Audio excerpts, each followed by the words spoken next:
تمام تعریفیں اللہ تعالیٰ جل مجدہ الکریم کے لیے، درود و سلام نبی کرم نور مجسم شفیع معظم احمد مجتبیٰ جناب حضرت محمد مصطفیٰ صلی اللہ تعالیٰ علیہ وسلم کی ذات والا صفات کے لیے حمد و صلات کے بعد، عزیز دوستو، بزرگوں اور بھائیوں، انسان کھائے پیے سوئے جاگے تو اس کے جسم کی ضروریات پوری، لیکن جب وہ اللہ کا ذکر کرتا ہے، نماز پڑھتا ہے، دعا مانگتا ہے، استغفار پڑھتا ہے، درود و سلام کے گجرے پیش کرتا ہے، تو پھر اس کی روحانی ضروریات پوری ہوتی ہیں۔ آج جس زمانے میں ہم وقت گزار رہے ہیں، لوگوں کی جسمانی ضروریات پوری کرنے کے لیے، غذائی ضروریات پوری کرنے کے لیے بہت سارے بندوبست کیے جا رہے ہیں، لیکن جتنا لوگ اپنی ظاہری ضروریات میں خود کفیل ہوتے جا رہے ہیں، اتنا ہی زیادہ وہ روحانی طور پر کمزور ہوتے جا رہے ہیں۔ گھنٹوں بیٹھ کر گپ شپ کرنے والے لوگوں کے لیے تھوڑی دیر بھی ذکر الہی کرنا مشکل ہو۔ لمبی چوڑی باتیں کرنے والے، لمبے چوڑے دلائل دینے والے اور سمجھدار لوگ اور سیانے لوگ عبادت کے معاملے میں سستی کرتے، عمل کے مسئلے میں کمزور ہو جائے۔ تسبیحات کرنا، وظائف پڑھنا، درود و سلام کم نہ، سچی بات، صبر سے رہنا، شکر کو اپنانا، قناعت اختیار کر، حسد، بغض، عداوت سے بچنا، یہ مشکل ہو۔ پھر اس کا نقصان یہ ہے کہ معاشرہ ایک عجیب سی بے سکونی اور بے قراری کا شکار، جیب میں بہت زیادہ پیسے رکھنے والا، خوش شکل نظر آنے والا ڈھونڈتا پھرتا ہے کہ آخر پریشان۔ آپ انسانیت کی تاریخ پڑھیں گے تو آپ کو ہوگا انسان نے کبھی پتھر کی پوجا کی، معاذ اللہ، چاند سورج درختوں کی بتوں کی پوجا کی، معاذ اللہ، یہ غلط ڈائریکشن پہ تو چڑھ گیا، لیکن ایسا نہیں ہے کہ کوئی بندہ دنیا میں آیا ہو اور اس لیے کہ اللہ تبارک و تعالیٰ نے جس طرح ہمارے جسم میں کھانے کی طلب رکھی ہے، طلب رکھے سونے، اسی طرح اللہ تعالیٰ نے عبادت کی طلب رکھے جسم میں۔ یہ تو ہوا کہ انسان گمراہ ہو گیا، غلط رستوں پہ چل نکلا، اس نے جھوٹے معبودوں کی طرف معاذ اللہ توجہ کر لی، لیکن وہ کسی نہ کسی کے سامنے جھکتا رہا، کیونکہ اس کے وجود میں طلب تھی، شوق تھا اسے کہ عبادت کرے۔ اللہ تبارک و تعالیٰ جب مسلمان کو توفیق دے اور اللہ کی بارگاہ کی جانب وہ رجوع کرے، تو پھر اس کا رویہ یہ ہونا چاہیے کہ اس کی توجہ ہو اللہ کی جانب۔ ہمارے ہاں تسبیحات پڑھ لی جاتی ہیں اگر کبھی موقع ملے، لیکن وہ خاص انہماک، وہ خاص شوق، وہ خاص ذوق اللہ تبارک و تعالیٰ کی عبادت کا، ایک ہوتا ہے نماز پڑھنا، ایک ہوتا ہے اہتمام کے ساتھ نماز پڑھنا، یعنی ذرا وقت پہ اٹھنا، ذرا صحیح کر کے وضو کرنا، ذرا شوق سے مصلی بچھانا۔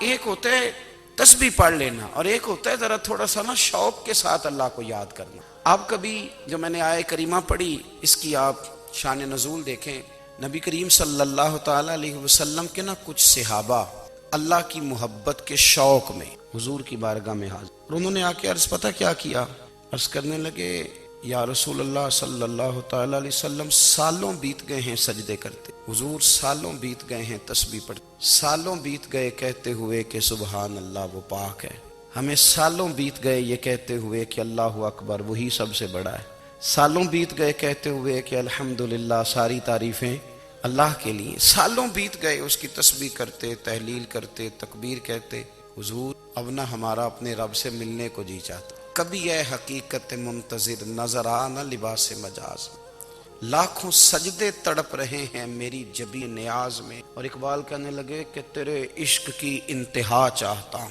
تو میری سادگی دیکھ کیا چاہتا ہوں، میرا ذرا سا تو دل ہے مگر شوق اتنا، میں وہی لن ترانی سنا چاہتا ہوں، میرا بھی دل کرتا ہے کہ اللہ میں تجھے کہوں میں تجھے دیکھنا چاہتا ہوں، جس طرح حضرت موسیٰ کلیم علیہ السلام نے کہا تھا، اور تو مجھے کہے کہ لن ترانی، تو نہیں دیکھ سکتا، ذرا سا تو دل ہے مگر شوق اتنا، میں بھی وہی لن ترانی سنا چاہتا ہوں۔ پھر کہنے لگے بھری بزم میں راز کی بات کہہ دی، بڑا بے ادب ہوں سزا چاہتا ہوں۔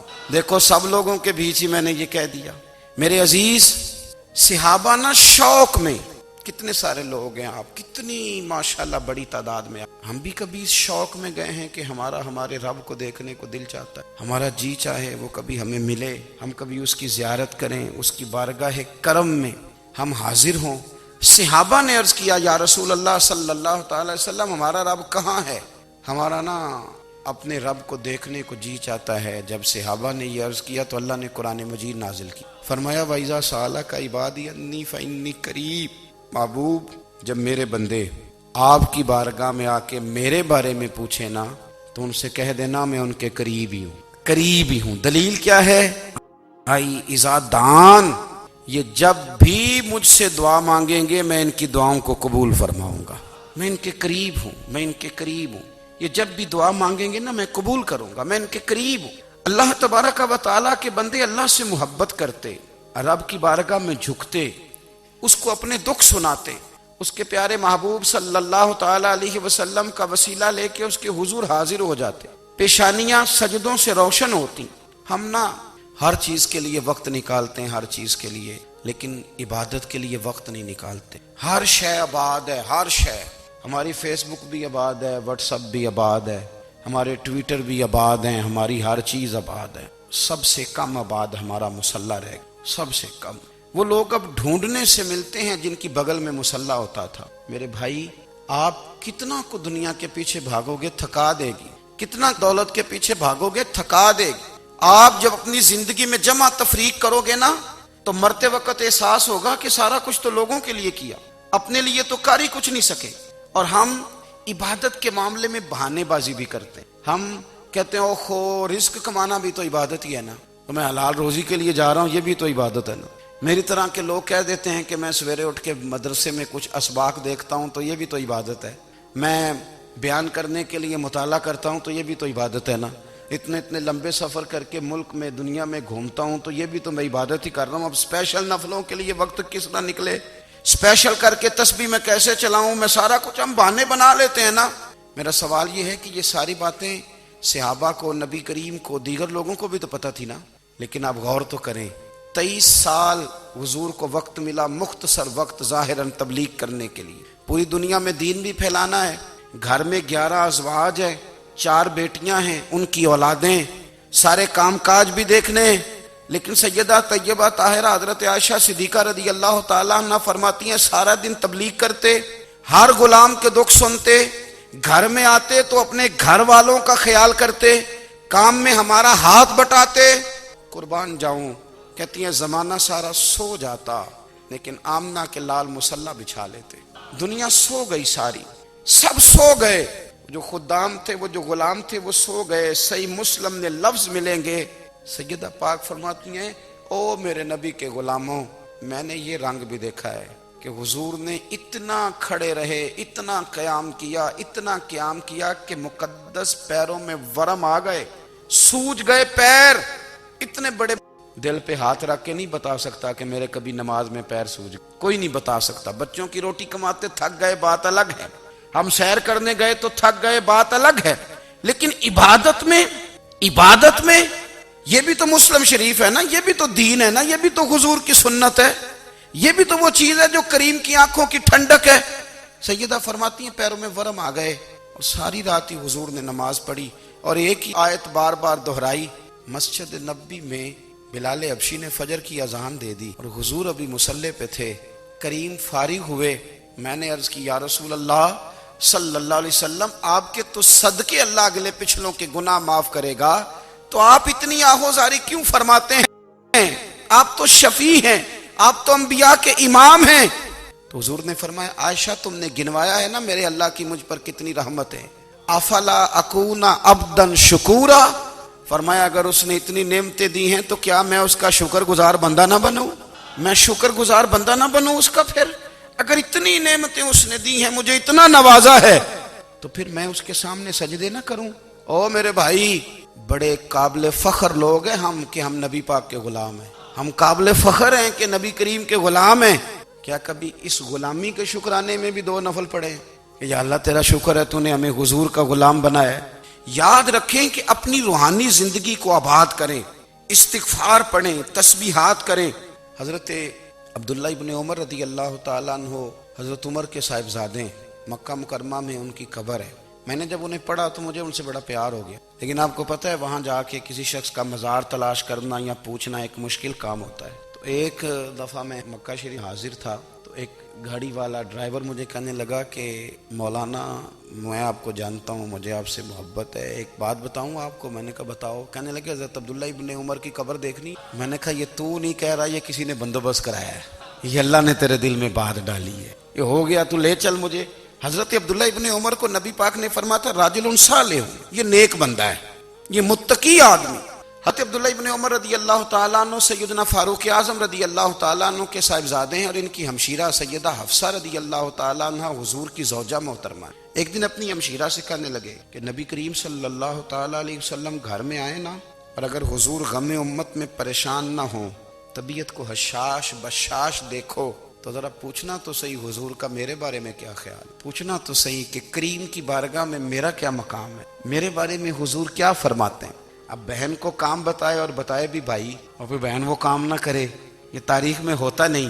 حضرت عمر فاروق رضی اللہ تعالیٰ عنہ کی صاحبزادی ام المومنین رضی اللہ تعالیٰ عنہ فرماتی ہیں کہ میں تو بس منتظر تھی، انہوں نے تو کہا تھا نا کہ اگر تم حشاش بشاش دیکھو تو بات کرنا، لیکن حضور تشریف لائے، میری باری تھی، میرے گھر تشریف لائے، کھانا پیش کیا تو فوراً میں نے عرض کی حضور ایک بات پوچھنی تھی، تو حضور نے فرمایا پوچھئے۔ میں نے عرض کی حضور میرے بھائی عبداللہ ابن عمر کے بارے میں آپ کا کیا خیال ہے؟ نوجوانوں میری بات پہ غور کرنا، میرے بھائی کے بارے میں آپ کا کیا خیال ہے؟ تو نبی کریم صلی اللہ تعالیٰ علیہ وآلہ وسلم نے میری طرف دیکھا، اور پھر حضور زیر لب تھوڑا مسکرائے، اور بریلی کے امام کہتے ہیں کہ حضور مسکرا دیتے تھے نا تو جو بڑا دکھی ہوتا تھا وہ بھی ہنس پڑتا تھا۔ اب سوال پیدا ہوتا تھا کہ پھر تو اس مسکراہٹ کے لیے انتظار کرنا پڑتا ہوگا کئی مہینے کہ حضور مسکرائیں تو رونے والے ہنسیں، تو اعلیٰ حضرت فرماتے نہیں، انتظار نہیں کرنا پڑتا، یہ مسکراتے رہنا تو حضور کی عادت ہے۔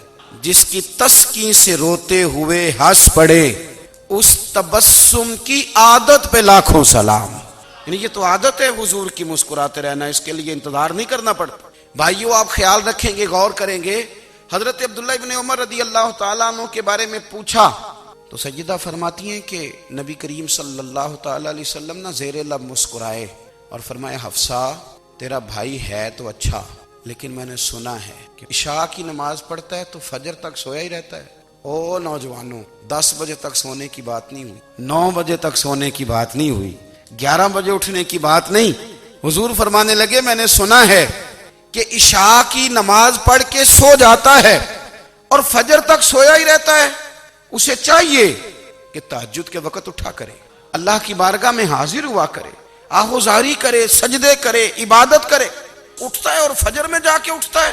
حضرت جناب حفصہ رضی اللہ تعالیٰ عنہ کہتی ہے میں نے جناب عبداللہ ابن عمر کو پیغام دیا اور میں نے کہا میرے جوان بھائی سن، نبی پاک نے فرمایا ہے تو اچھا پر تہجد میں نہیں اٹھتا، نفل نہیں پڑھتا۔ او میری ملت کے جوانوں، مزہ نہیں آ جاتا جب ساری دنیا سوئی ہو، ساری دنیا، اور بستر بھی گرم ہو اور نیند بھی پورا غلبہ کر رہی ہو، اور اچانک گھنٹی بجے دماغ میں، آنکھ کھلے، گھڑی پہ نظر پڑے، 3:30 4 بجے کا پیغام گھڑی بتائے، اور کوئی چڑھتی جوانی والا اٹھ کے وضو کرے، اور جب وہ مصلی کھول کے بچھائے تو مدینے والے محبوب کہتے ہیں کہ ہر نماز پہ رب ثواب دیتا ہے، اور جو اٹھ کے تہجد کی نماز پڑھے اسے دیکھ کے تو رب مسکراتا ہے، جو اس کی شان کے لائق ہے، جو اس کی شان کے لائق، وہ مسکراتا ہے، خوش ہوتا ہے کہ میرا بندہ تہجد میں اٹھ گیا، وہ مسکراتا ہے۔ کاش ہماری صبحیں کبھی اپنے مالک کے نام ہو، کاش کے صبح حضرت ابو الحسن رحمۃ اللہ تعالیٰ علیہ حضرت معاذ ابن جبل رضی اللہ تعالیٰ عنہ کے پاس بیٹھا کرتے تھے، فرماتے ہیں ان سے جو پیار بڑھا تو پھر میرا مصلی سے بھی بڑھ گیا۔ تابعی ہیں، فرماتے ہیں صحابی رسول سے محبت ہوئی تو ذکر سے بھی ہو گئی، پھر درود شریف سے بھی ہو گئی، محبت ان سے بڑھی تو پھر اللہ نے مسجد کا پیار بھی بڑھا دیا۔ آپ فرماتے ہیں کہ میری ہر وقت طبیعت چاہتی تھی کہ بس اللہ اللہ کروں، بس اللہ اللہ کروں، بس نہ میں ذرا تھوڑی جان چھڑاؤں لوگوں سے، کو 10 منٹ ملے تو میں کچھ 4 نفل پڑھ لوں، میں تھوڑا سا نہ بچوں لوگوں سے، اور مجھے تسبیح ملے تو میں نہ کچھ 400-500 دفعہ استغفار پڑھوں، سبحان اللہ، الحمدللہ، اللہ اکبر، لا حول ولا قوت الا باللہ، میں نہ تسبیحات پڑھوں۔ فرماتے ہیں کہ بچے تھے گھر میں 6-7، غربت تھی، کام ملتا کوئی نہیں تھا، اور میں کام چور نہیں تھا، کام ڈھونڈتا تھا، پر اللہ کی قدرت کے کام نہیں ملتا تھا۔ فرماتے ہیں کہ میں نے ایک دن اپنی اہلیہ سے کہا کہ آج میں پھر جاتا ہوں کام ڈھونڈنے، تو میری بیوی بڑی فرما بردار تھی، پر اس دن نہ غربت کے ہاتھوں تنگ آ کے کہنے لگی آج نہ کوئی چیز لے کے آیا تو مجھ سے بچوں کی بھوک نہیں دیکھی جاتی، یہ سب روگاں دا روگ محمد جس دا نام غریبی، کنڈ بلا کے لنگ جاندے نہیں دوست یار قریبی، آج نہ کچھ لے کے آیا تو میں بچے لے کے میکے چلی جاؤں گی۔ شیخ فرماتے ہیں کہ میں بڑا پریشان گھر سے نکلا، پر میں نے صبح سے لے کے زور تک کام ڈھونڈا، کام ملا کوئی نہیں۔ تو میرے دل میں خیال آیا چلو کام نہیں ملتا تو اللہ اللہ تو کرے نا، چلو بندوں کی مزدوری نہیں ملتی تو رب کریم کی عبادت ہی کرتے ہیں۔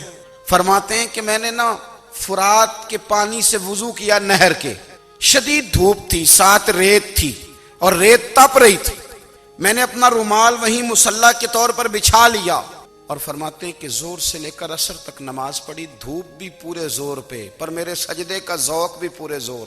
فرماتے ہیں سورج بھی چمک رہا ہے اور رب کی عبادت کا ذوق بھی پورے زور پہ، میں سجدہ کروں تو پھر میرا اٹھانے کو جی نہ چاہے۔ میرے استاد لکھا کرتے تھے، یہ ان کا شعر ہے، وہ کہا کرتے تھے مجھے سوز دے، مجھے ساز دے، اور مجھے نیم شب کا نیاز دے، دم سجدہ خود کو میں توڑ دوں، مجھے ایسا ذوق نماز دے۔ اور میں تیری بہار کا پھول ہوں، میں کھلا بھی ہوں تو تیرے لیے، مجھے میری شاخ سے توڑ لے، مجھے اپنی زلف کا ناز دے۔ بھائی فرماتے ہیں کہ عصر تک میں نے نفل پڑھے، دل ڈھلنے لگا، عصر کی نماز پڑھی اور میں وہاں سے چلا۔ اب میں جب نکلنے لگا تو دل میں خیال آیا کہ چھوٹی چھوٹی دیواریں ہیں گھر کی، بغیر کچھ لیے جاؤں گا تو بیوی دور سے دیکھے گی تو شور کرے گی کہ پھر خالی ہاتھ آ گیا ہے۔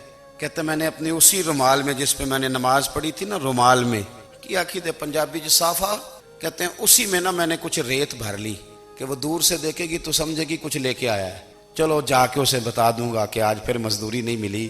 کہتے ہیں وہ ریت لے کر جب میں گھر میں گیا تو پہلے بیوی دروازے پہ کھڑی ہوتی تھی، پوچھتی تھی خالی ہاتھ آ گئے ہو؟ آج میں نے دیکھا تو ہے ہی کوئی نہیں۔ فرماتے ہیں میں اندر داخل ہوا، سلام لیے، کونے میں نے وہ رومال رکھ دیا اور میں نے آواز دی کہ بھلی مانس کہاں ہو؟ تو وہ کہنے لگی آپ منہ ہاتھ دھو لیں، میں روٹی لے کے آئی۔ میں نے کہا روٹی کہاں سے آ گئی؟ یہاں تو کئی دنوں کے فاقے، تو کئی دنوں کی غربت ہے، یہاں تو اس گھر میں تو فقیری ہے۔ فرماتے ہیں کہ وہ روٹی لے کے آئی اور اس وقت کی جو موجودہ نعمتیں تھیں، سمجھ لیں سلاد، اچار، ہر چیز ساتھ لائی۔ میں نے کہا کہ بچے کہاں گئے؟ کہنے لگی وہ کھانا کھا کے کھیلنے گئے، آپ کھانا کھا لیں آ جاتے۔ کھانا اس نے چن دیا۔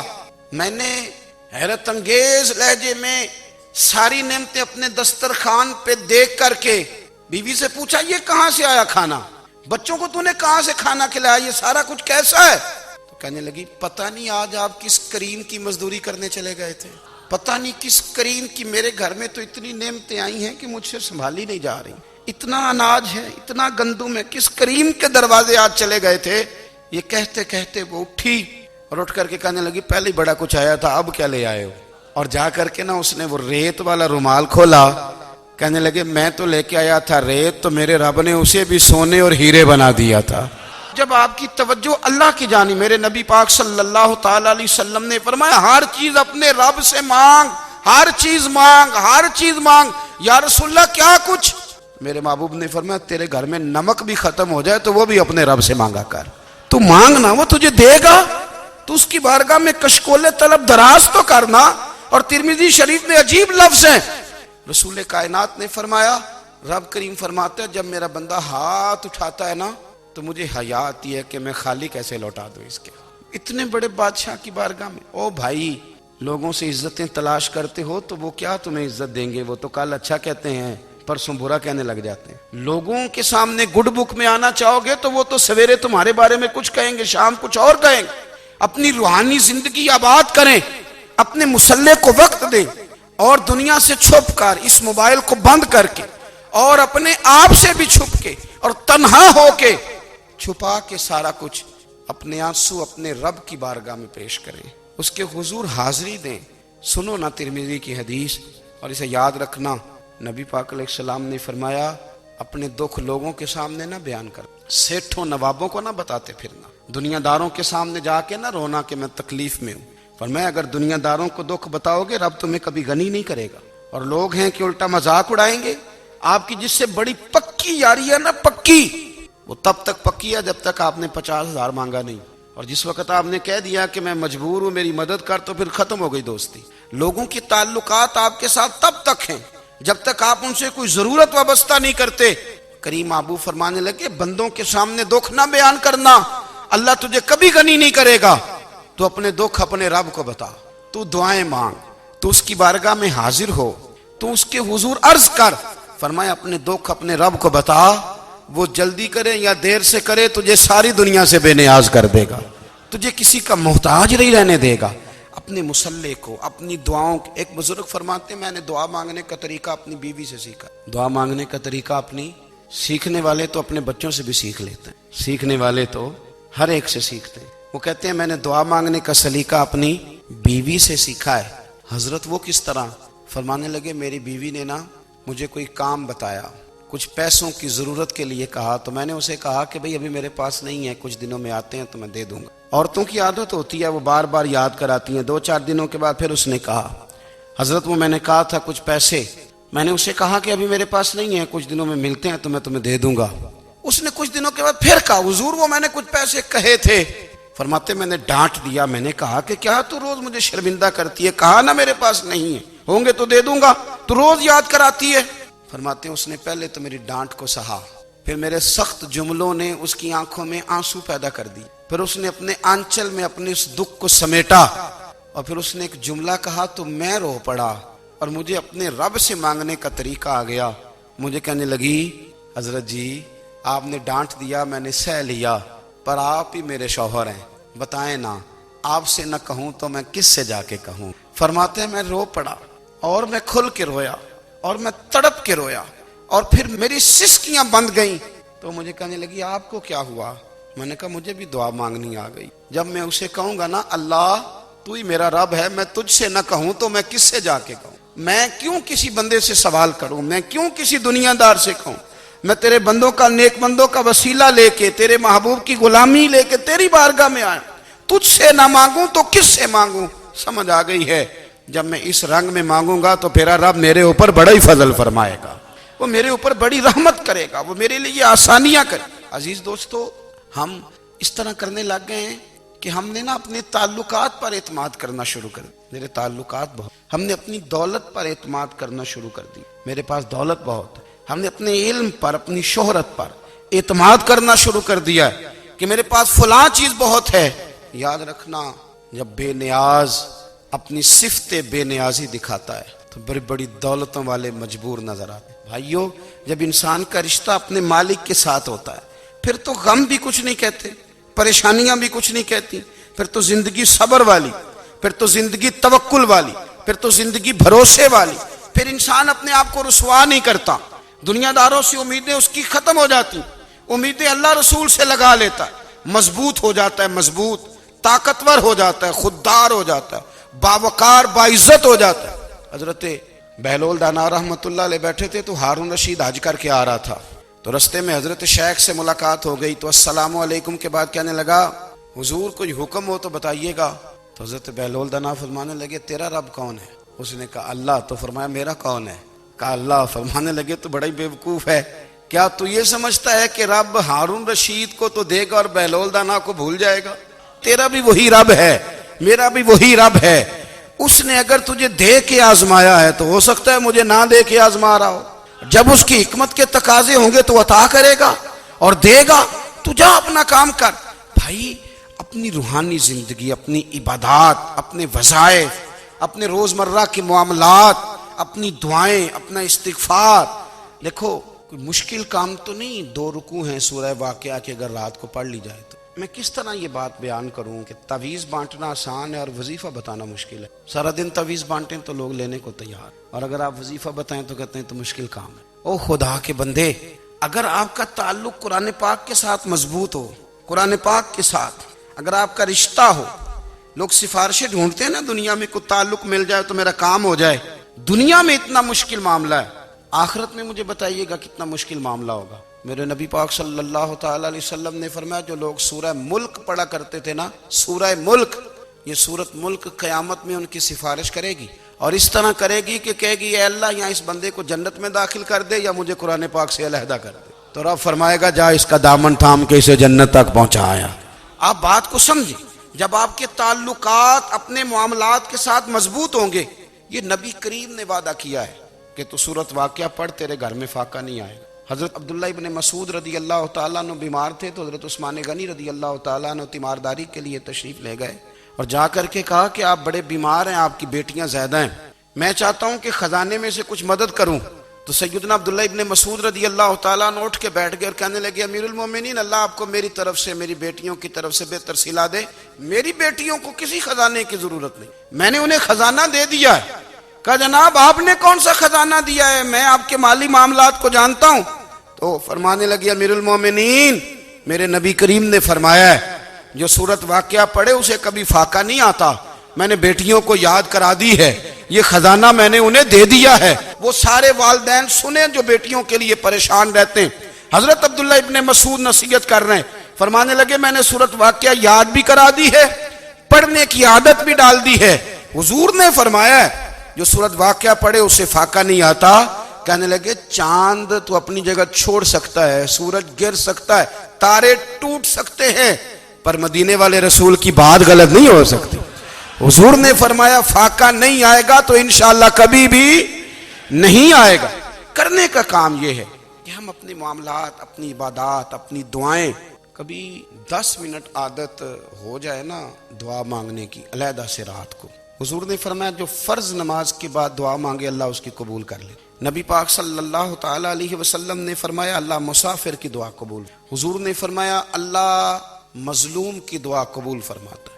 حضور نے فرمایا بیمار سے دعا کراؤ اللہ اس کی دعا قبول فرماتا ہے۔ میرے نبی پاک نے فرمایا ماں باپ جب بھی اولاد کے لیے ہاتھ اٹھائیں، ویسے تے بلے شاہ تو آسمانی اڈ دیاں ہی پھڑ دیں، جڑا گھر بیٹھا انہوں بڑھیا ہی نہیں۔ حضور فرمانے لگے ماں باپ جب بھی اولاد کے لیے دعا فرمائیں اللہ ان کی دعا کو قبول کرتا ہے۔ آپ اپنا تعلق بنائیں، دعا کے ساتھ، عبادت کے ساتھ، مصلی کے ساتھ رشتہ بنائیں، استغفار پڑھیں۔ صلاح الدین ایوبی صلیبی جنگوں میں تھے، رات کو مسجد اقصی میں نماز پڑھی تو پریشان تھے۔ ایک بزرگ سے ملاقات ہوئی تو وہ کہنے لگے کہ آپ بڑے پریشان ہیں۔ کہنے لگے حضور پریشان اس لیے ہوں کہ پہلے ہی مسلمان کمزور ہے، اب میں نے سنا ہے دشمن کا ایک بحری بیڑا وہ جنگی سامان سے بھرا ہوا آ رہا ہے، تو اب ان کے پاس اور تلواریں اور نیزے آ جائیں گے، مسلمانوں کے پاس پہلے ہی وسائل کی کمی ہے، پریشان ہوں کس طرح کر کے مقابلہ کریں گے۔ یہ بات کہتے ہی صلاح الدین ایوبی نے بزرگوں سے کہا حضور آپ بھی دعا کر، دعا کی بڑی طاقت ہے۔ میرے نبی پاک نے فرمایا دعا مومن کا ہتھیار ہے، دعا مومن کا۔ حضور نے فرمایا تقدیر کو سوائے دعا کے کوئی چیز نہیں بدل سکتی، دعا مومن کا ہتھیار ہے، یہ کافر کے پاس کوئی نہیں، یہ ہتھیار ہے مومن کا۔ اللہ کرے آپ کو سمجھ آئے، پھر سنیں کئی بار کہہ چکا ہوں یہ ہتھیار ہے۔ کافر کے مقابلے میں جو تیرے پاس سب سے بڑا ہتھیار ہے وہ دعا ہے۔ دعائیں کرانی چھوڑ دی، کرنی چھوڑ دی، لینی چھوڑ دی۔ حضرت سیدنا انس بن مالک رضی اللہ تعالیٰ عنہ فرمایا کرتے تھے میں نے وہ رنگ دیکھا ہے جب حضور دعا مانگتے تھے اور حضور کی مقدس آنکھوں میں آنسو بھی ساتھ ہی بہا کرتے تھے، میں نے وہ انداز دیکھا ہے۔ تو صلاح الدین ایوبی بزرگ سے کہنے لگے آپ بھی دعا کیجیے، اور خود رونے لگے اور سر سجدے میں رکھ کے رونے لگے، اور عشاء سے لے کر فجر تک روئے، خوب روئے۔ صبح وہ بزرگ آئے تو صلاح الدین ایوبی کا خوبصورت اور ہنستا ہوا چہرہ دیکھا، کہنے لگے آپ بڑے خوش ہیں، رات تو میں نے بڑے روتے ہوئے دیکھا تھا۔ تو کہنے لگے حضور وہ جو بحری بیڑا آ رہا تھا نا وہ پانی میں ڈوب گیا ہے، اب وہ نہیں آ رہا، ابھی خبر آئی ہے تو میں بڑا خوش ہوں۔ بزرگ کہنے لگے اٹھ سینے سے لگ، اور سن ایک بات، وہ بحری بیڑا پانی میں نہیں ڈوبا، وہ تیرے آنسوؤں میں ڈوب گیا ہے۔ وہ جو تو رات رویا ہے نا رب کریم کی بارگاہ میں تو وہ ڈوب گیا ہے۔ بھائی اپنا مصلی کا، عبادت کا، وظائف کا، اللہ کا سلسلہ اس کو مضبوط کرے، اپنی دعاؤں کے تعلق کو مضبوط کرے۔ دعائیں بڑے انقلاب برپا کر دیتی ہیں۔ ہم تھوڑے تھوڑے نا جب سے خشک ہوئے ہیں نا، خشک، اور میری تو جماعت ہی صوفیاء کی جماعت تھی، ہم تو داتا علی اجمیری کی جماعت سے، ہم تو خواجہ اجمیری کی جماعت سے، ہم تو شیخ احمد فاروق سرہندی کی جماعت سے، ہم تو صوفیاء کی جماعت۔ ہماری جماعت نے بھی وہ تعلق جو ہمارے بزرگوں نے بنایا تھا۔ بزرگ اللہ کے قریب کیسے جاتا ہے؟ تو ہمارے یہاں نا بہت سارے لوگ کہتے ہیں جی نظر ہو گئی تو کام ہو گیا۔ بھائی جو بخاری مسلم میں طریقہ ہے نا اللہ کا قرب پانے کا وہ تو نفل ہے۔ نبی کریم علیہ السلام نے فرمایا بندہ نفلوں کے ذریعے رب کے قریب جاتا ہے، اور اتنا قریب جاتا ہے کہ پھر اللہ اس کی زبان بن جاتا ہے، اللہ اس کی آنکھیں بن جاتا ہے، کان بن جاتا ہے، ہاتھ اور پیر بن جاتا ہے۔ تو یہ تو عبادت ہے، یہ تو اللہ کی بارگاہ کی حاضری ہے جو آپ کو اللہ کے قریب کرے گی۔ تو اپنے نماز کو اہمیت دے کے ادا کریں، نمازیں موبائل بند کر کے ادا کریں۔ دیکھیں نا کچھ لوگ کہتے ہیں مجھے ٹائم نہیں ملتا نماز کا. میں کہتا ہوں یہ آپ نے بڑی جرت کی بات کی. مجھے کو میرا پیر بھائی کہا جائے نا میرے پاس ٹائم نہیں آپ کو ملنے کا تو میں کہتا ہوں آج کے بعد آنا ہی نہ. تو کیا سمجھتا ہے تو بہت بڑا آدمی ہے تیرے پاس ٹائم نہیں ہے اور ہمیں ملنے کا ٹائم موج کر. تو آپ نے اللہ رسول کو کہہ دیا ٹائم نہیں. اور عجیب فلسفہ ہے نا. کہا جائے نماز پڑھنے آؤ تو کہتے ہیں کپڑے ٹھیک نہیں, اور کہا جائے کہ آؤ ذرا دعوت پہ چلیں تو کہتے ہیں 1 منٹ ٹھہر میں کپڑے بدل کے آیا. نماز کے لیے کہا تو کہتا ٹھیک نہیں, دعوت کے لیے کہا تو کہتا میں ذرا تیاری کر لوں, یوں جانا مناسب نہیں. معاملہ ٹھیک نہیں. رب تو فرماتا ہے کہ جب تو مسجد میں آ تو زینت اختیار کر کے آ, خوب ذوق سے دعا مانگے, خوب شوق سے نماز پڑھیں, خوب استغفار کا مزاج بنائیں. آپ لوگوں کے بیچ رہ کے سوکھ حاصل کرنا چاہتے ہیں, لیکن آپ کو پتہ ہے کئی مہینے غار ہرا میں رہنا بھی مدینے والے محبوب کا طریقہ. ہر سال اعتکاف بیٹھنا الگ سے, یہ بھی حضور کا طریقہ ہے. مسجد نبوی کے اندر دروازہ کھلتا تھا نبی کریم کا, پر گھر کے اندر نفل پڑے نبی پر. اور حضور فرماتے ہیں کچھ نفل نماز گھر میں بھی پڑھا کرو, گھر کو قبرستان نہ بناؤ. ہمارا گھر اللہ کے ذکر سے آباد ہوگا اگر ہم نماز پڑھیں گے نا. میں جب سنت پڑھنے کے لیے گھر میں کھڑا ہوتا ہوں تو میرا جو 2.5-3 سال کا بیٹا ہے نا, وہ بھی میرے ساتھ نماز پڑھنی شروع کر دے. اسے پتہ کوئی نہیں نماز کیا ہوتی, لیکن وہ بھی نا سجدہ نہ بھی کرنا ہے تو ساتھ لیٹ ضرور جاتا ہے. پتہ چلا بچے لیکچر دینے سے نماز نہیں پڑھتے, نماز شروع کر دیں تو بچے بھی شروع کر دیتے ہیں. ہم جب پریشان ہوتے ہیں تو لیکچر دیتے ہیں, تو لیکچر تو باہر شاید چل جائے, گھر میں کیسے چلے گا, گھر میں تو عمل چلے گا. تو میرے عزیز, آج کے اس روحانی اجتماع میں ہمارے دوستوں نے جو محنت کی, ہم نے بار بار اپنی نیت سے پوچھا خدا ہمیں معاف کرے اگر کوئی ذاتی شہرت ہے, کوئی ذاتی مفادات ہیں, رب ہمیں ہدایت دے. ہماری یہ خواہش تھی کہ روحانی اجتماع ہمیں تھوڑا سا اللہ اور اس کے رسول کے جانب مائل کرے, کچھ ہمارا رشتہ مصلی کے ساتھ رہے.